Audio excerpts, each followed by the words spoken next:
Hello and welcome to episode 26 of the Insider's Guide to Project Cars 2, where today we're going to be taking a more in-depth look into the LiveTrack system and a bit more of a look into the weather system of the game as well. Now we're going to start off with the LiveTrack stuff first, and what we're going to specifically be looking at in this episode is LiveTrack seeds.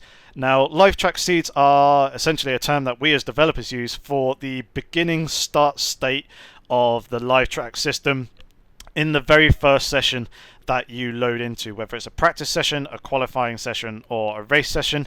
Effectively, whichever of those sessions you start off with, a LiveTrack seed will be generated randomly at the beginning of that session, and then LiveTrack will basically evolve from there and be influenced by the weather conditions that you have, basically your actions as a player driving around the circuit, and then also your opponents as well, whether that is AI or whether it is multiplayer. All those kind of things basically influence how LiveTrack evolves, and a number of things actually influence basically the LiveTrack seed at the beginning, and these basically fall under pretty much the same sort of umbrella with your weather conditions that you have chosen for the beginning of your session, and then also the actual location and the track's climate. Now, we're actually in a dev build, and this is going to make it a lot easier to basically show you guys what kind of stuff actually is influenced or comes under the LiveTrack system. Now, if I bring up the debug menu, you can see we've got a number of parameters here. We've got a rain level, we've got a driven wetness, we've got a snow level, we've got a rubbering in, and then we've got a dirt and loose level as well.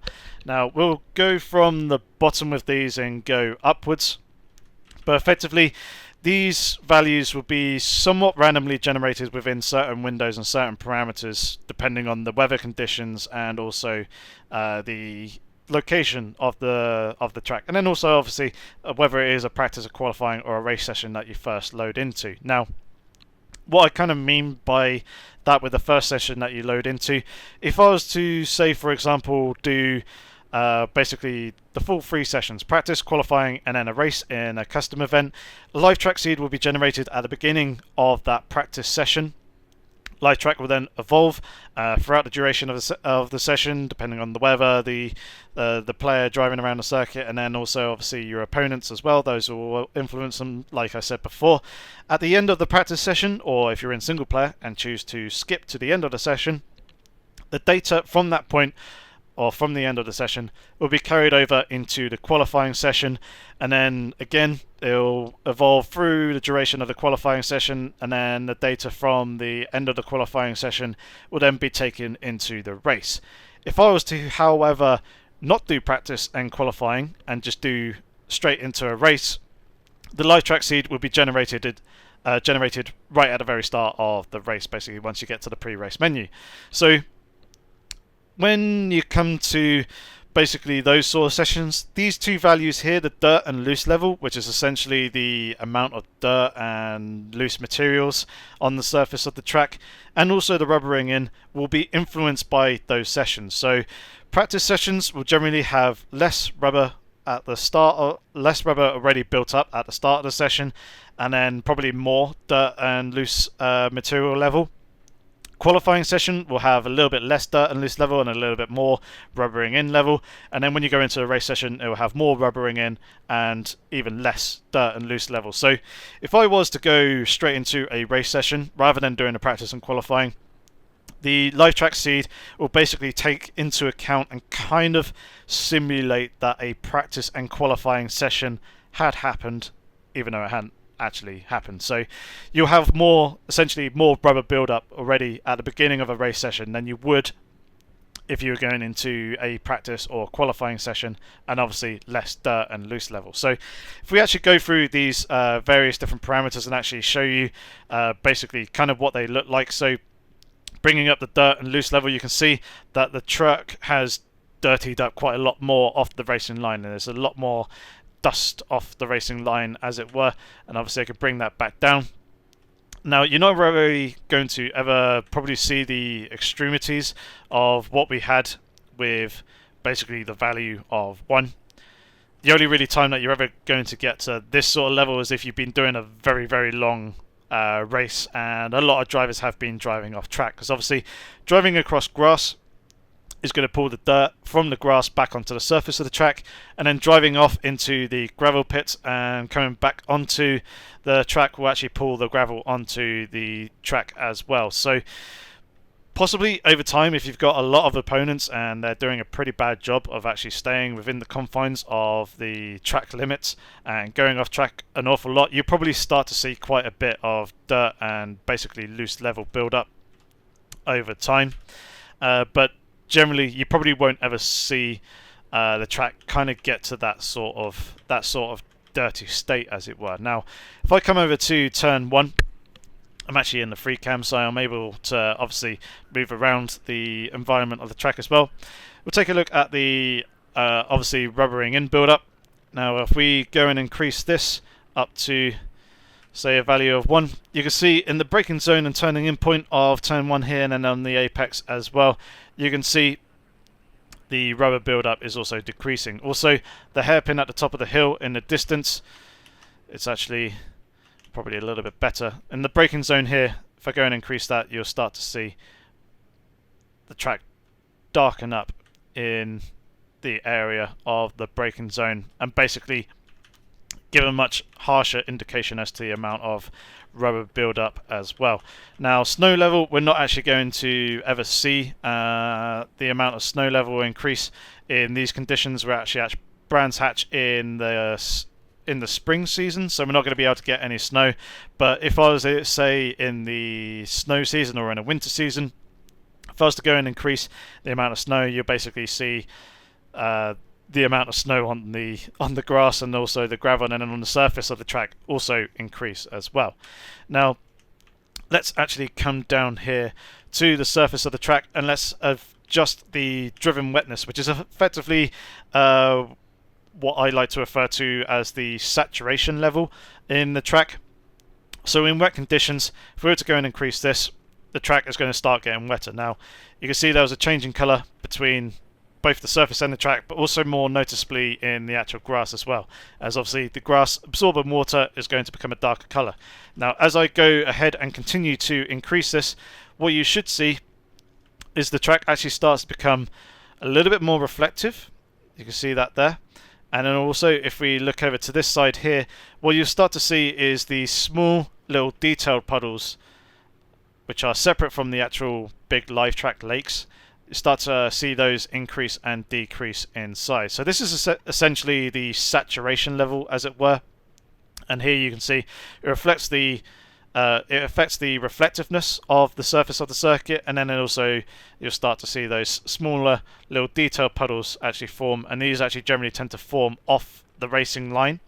Now, if I go ahead and put this up to 1 and zoom back out, now actually go ahead and adjust the rain level, and you can see that the puddles are actually a lot more noticeable higher up, as they're obviously reflecting the environment of the track around them. But if I was to go ahead and adjust the rain level, this is basically the size of our LiveTrack puddle. So you can see these starting to increase here on the surface of the track, and I can adjust those up and down, and they'll get bigger and smaller, as you can see there, and you can see them kind of ticking and evolving over time. Now, the actual LiveTrack seed will actually basically generate a random value as to the maximum basically rain level, as it were. So in this case, if I put this up to this maximum value in this instance, those puddles don't look too bad.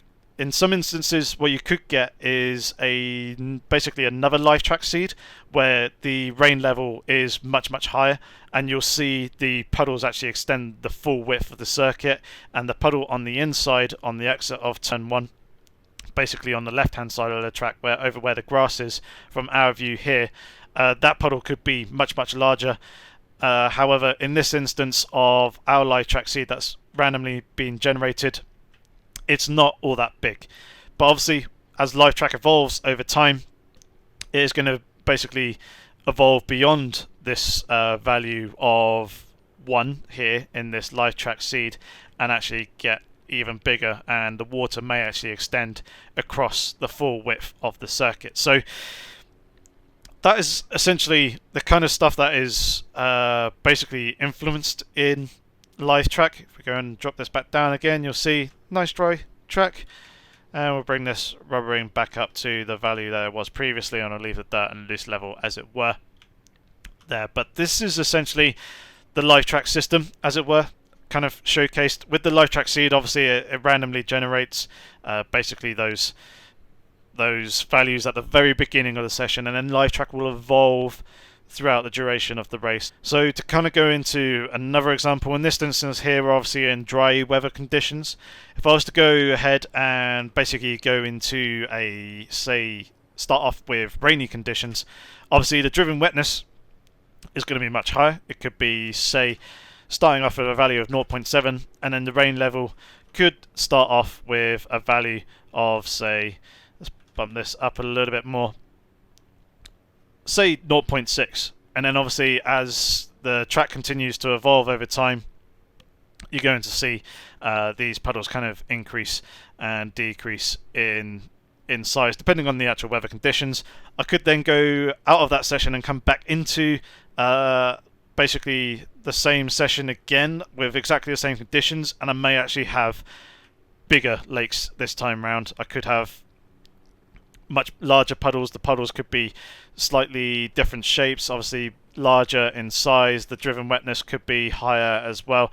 Basically, it's the whole idea of the LiveTrack system and the LiveTrack seeding is to basically follow a more realistic approach, in the sense that no 2 days or no 2 times that you go to the track, the conditions aren't ever going to be the same. It's forever going to be changing, and you'll need to adjust, take into account that, and basically, yeah, it's a lot more realistic. It's, you don't go to a track and it's not going to be the same sort of amount of rubber build-up. It's not going to be the same sort of amount of wetness on the surface of the track if it's raining, that kind of thing.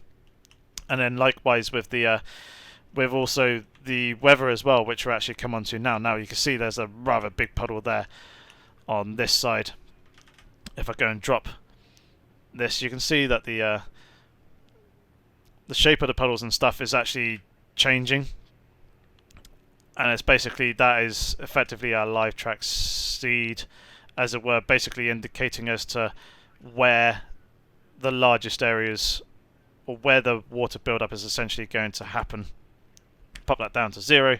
We'll go ahead and pop this back down to 0 as well, and we've got our nice dry track. So hopefully that's given you a bit of an indication as to our basically our LiveTrack side of things. But now let's take a look at the weather side of things. Now, again, these are basically going to be influenced by the things that you configure for the session back in basically the main menus of the game. So effectively the track and the track's location and the climate that the track has, your season, obviously the date that you have chosen, the weather conditions that you've chosen, the starting weather conditions, and then the time and weather progression, and then also the actual start time that you set as well. They are going to have an influence on basically these values here. So your ambient temperature, your track temperature, your wind speed, and then your wind direction as well. Obviously, this here is showing basically the conditions that are forecast for the session, and we've basically just got one slot with the overcast condition type. So if I was to say go ahead and load up a practice session, as I have done, I've got these values here. If I was to go back out and basically say come back another day and use exactly the same settings again, we could see a little bit more variation. It could be, say, 8 degrees ambient track temperature. The track temperature, 8 degrees ambient temperature. The track temperature could be 9 degrees. It could be 4 kilometers an hour in wind speed, but with a northeasterly kind of direction. Even though I've not configured or changed anything in terms of the season, I haven't changed the track, I haven't changed the start time or any of the weather conditions or the progression settings or anything like that. They get that same sort of variation as you do with the LiveTrack seeds in the weather side of things, and that could have quite a big impact in terms of the car's handling. Now, obviously the ambient temperature is the the temperature of the air in and around the circuit. The track temperature is done in basically the same sort of way as it's done in real life. Now, obviously, in real life, you can't have sensors everywhere all around the track measuring the temperature of the surface of the circuit. So what they generally tend to do is they tend to take readings from either the pit lane or on the actual start grid during grid walks and things like that before the actual race begins. We do the same sort of thing here in the game. Basically, the track temperature is fed from a particular spot on, I believe, on the start-finish straight of the track. It could also be from the pit lane, but that then does also mean that basically in other parts of the circuit, the track temperature could be different. Now, where we're in overcast settings, the amount of direct sunlight is going to be a lot more even across basically the full layout of the track, and there's not going to be a huge amount of direct sunlight anyway, because most of it is going to be blocked from the overcast conditions. That means that the actual, say, like the range of basically your minimum and maximum temperature difference across the track is going to be much smaller than it were with like cloud conditions, as you could have a lot more direct sunlight, but in some corners, if they're under shade, either being cast from grandstands, barriers, bankings, or camber in the circuit, also obviously trees and foliage and that kind of thing, basically those places in the shade could be cooler in terms of their track surface temperature compared to the areas in direct sunlight. So, say for example we're in light cloud conditions, the start finish straight could be say 15 degrees, and then possibly areas that have had more direct sunlight for longer could be slightly higher, so they could be 16, 17 degrees. And then you could have some corners that are actually hidden in shades. If you're going through like foresty areas, say the back end of Brands Hatch here, where there's a lot more tree cover around the circuit and a lot closer to the surface of the track. Those areas could be cooler, say possibly 11 or 12 or maybe 13, 14 degrees rather than the 15 degrees that you would get here on the start-finish straight. So that is something to bear in mind when it comes to the track temperature. And then again with the wind direction as well, there could be some variation in that. So in this case we've got 3 kilometers per hour in terms of wind speed, and it's northwesterly direction.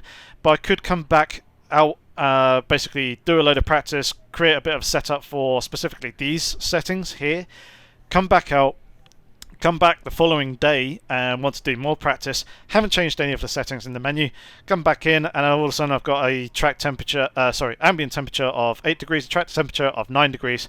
I've all of a sudden got 5 kilometers wind speed in a northeasterly direction. The handling of the car is going to be different in that sort of sense. So basically, the whole weather and LiveTrack system in terms of their seeding and basically the starting conditions that they have is all designed to basically be much closer to what you experience in real life, because no 2 trips to exactly the same circuit going out on track is ever going to be the same. The track is a forever living environment. And forever changing. Same with the environment and weather around it. You're never going to get exactly the same conditions, and we're trying to move away from that kind of gamey sense and go for something that is a lot more dynamic and a little bit more random. So obviously with that you need to be a little bit more wary about the fact that you're going to have some more variance and need to kind of build your setups around it in that kind of case. So that is possibly why in some cases you'll see that you do like a practice session and the car feels, or you built a setup and the car feels really good, and then you come away and then you go into another practice session, and even though you haven't changed any of the actual weather conditions or anything else like that, the car feels a little bit different. It's stepping out a little bit more in some places. You could be struggling for grip. It's probably because the LiveTrack seed is different, so is the weather conditions. There may be some slight difference and variation there as well. So those are the kind of things that you need to basically be mindful of. When it comes to your time trial and also community events, you're probably wondering what actually happens there. LiveTrack is completely turned off, so it will generate a seed for the beginning, but that seed won't ever evolve. So the more laps that you do, it won't put more rubber down on the surface of the track. It won't change, and that seed is going to be the same for absolutely everybody. It only generates that one seed, and it's going to be the same each time you load it up. It's not going to be randomly generated like it is done so in career multiplayer and also single player custom event and private testing. So that's what happens there over at Time Trial. Same with the community event. Obviously with community events, you get a little bit more variation within the event itself in terms of the weather conditions. You might get more clouds, it might be a different time of day, and then you could also have some community events that are actually in wet weather conditions.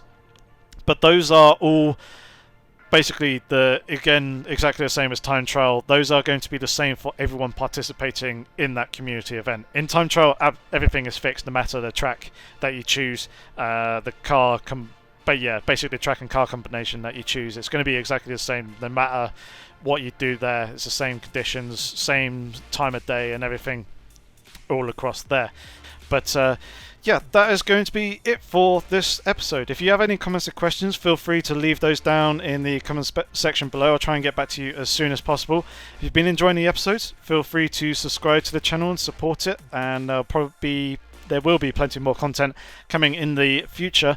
If you enjoyed the video, please give it a thumbs up and consider sharing it with your fellow friends and racers. But in the meantime, thank you very much for watching, guys. Hopefully I shall catch you in the next episode. But in the meantime, take care.